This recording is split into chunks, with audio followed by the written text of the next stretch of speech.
Today we are going to be making fabric bins featuring AGF's squared and pier element fabrics. We will be learning how to create box corners and how to program alphabet and numbers. This fabric bin project is perfect for adding a pop of color and a style to any desk or shelf in your home or office.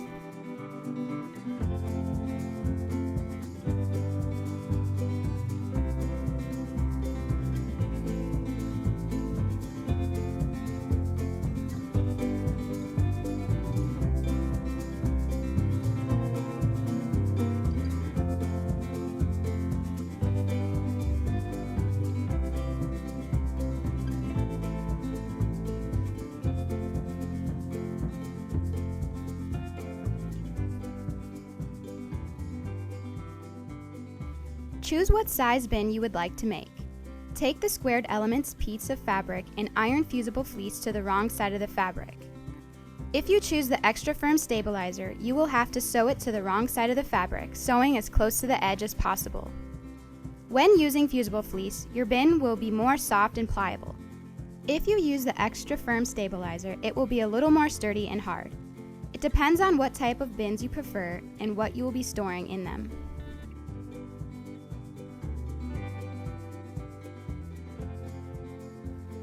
Fold piece in half with short ends touching. Sew each long side of the fabric at 1/2 inch. Repeat this same process with your pier elements piece of fabric, which is the lining of your fabric bin. Leave a small unsewn portion in the side of the lining.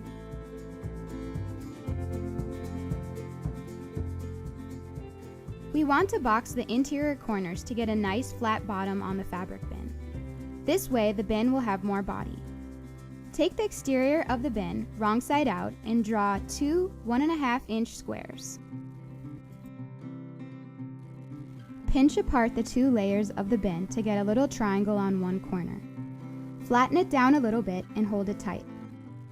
Place the bin on the table and make sure line is 1.5 inches from the corner, and draw a line from one end to the other. We want to do a 1.5 inch gusset for this bin. Stitch on top of the marked line. Trim excess fabric if desired, or leave it to add more body to the corner. Repeat the same steps for the other bin corner and for both lining corners as well.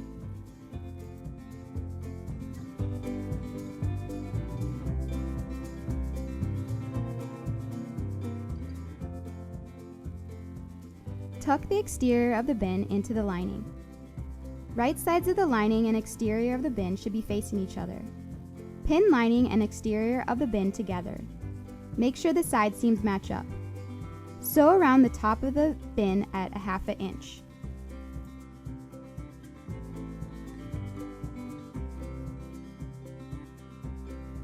Flip right side of the bin through the unsewn portion in the lining.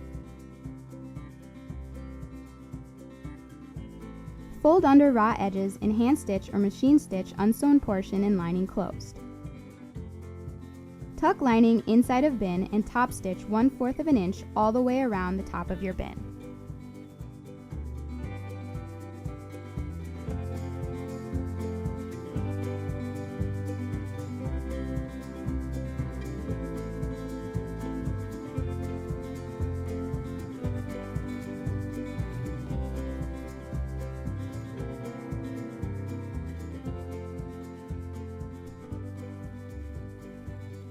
For my bin, I want to store spools of thread, so I want to label my bin with the word threads.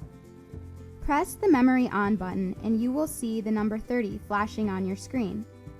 This means you have 30 available empty memory spaces.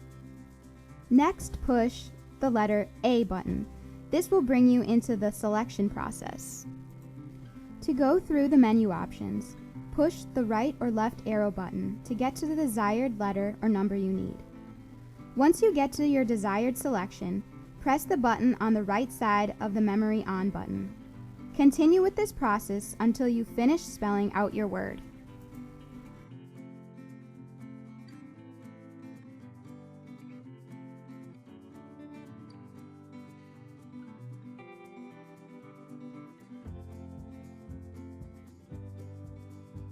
In order to have your sewing machine stitch the word only once, push the pattern end button. If your fabric bin label has 2 words and needs a space in between the words, push arrow buttons until you get to the underscore option.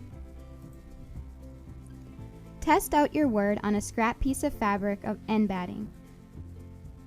Notice which way the word stitches so you can make sure to place your fabric bin under the presser foot the correct way, and so your word won't be stitched upside down. If your word came out the way you wanted it, it's time to stitch the word on your fabric bin. If you would like to delete your word and start over, push the clear button and the memory on off button at the same time, and the memory will completely delete. Mark the center of your bin and measure out where you want the word to be.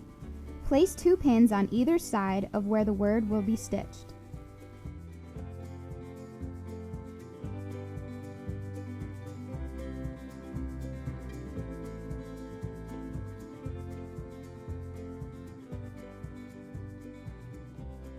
Clip thread and your fabric bin is complete. I hope you enjoyed making these fun and easy fabric bins with AGF squared and pure element fabrics. Have fun labeling and storing all your sewing supplies in style. Stay tuned for more projects from AGF, which can all be found on the BERNINA website at weallsew.com.